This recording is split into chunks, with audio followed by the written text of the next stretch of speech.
Guys, magandang hapon. Yung sitwasyon ngayon, sobrang ulan. Maulan po, ilang araw nang umuulan dito sa amin, sa Mindoro. Hello guys, mga ka-Mendoreñong Mami Vlog. Ang inyong lingkod.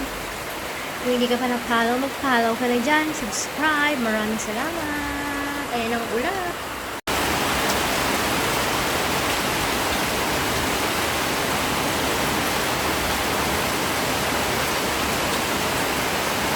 Ang lakas ng ulan.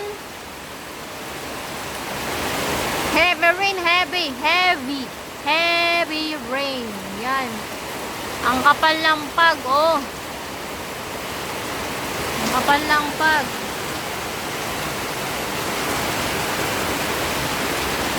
Pag nagtuloy-tuloy ang ulan, bahala naman dyan sa ibaba. Yan, sa may kalsadang yan. Babaha dyan. Kapag malakas ang ulan, umaapaw ang tubig sa ilog. Kapag tuloy-tuloy na ulan, mga 3 hours ganyan ang ulan, yan, aapaw na yung tubig sa ilog.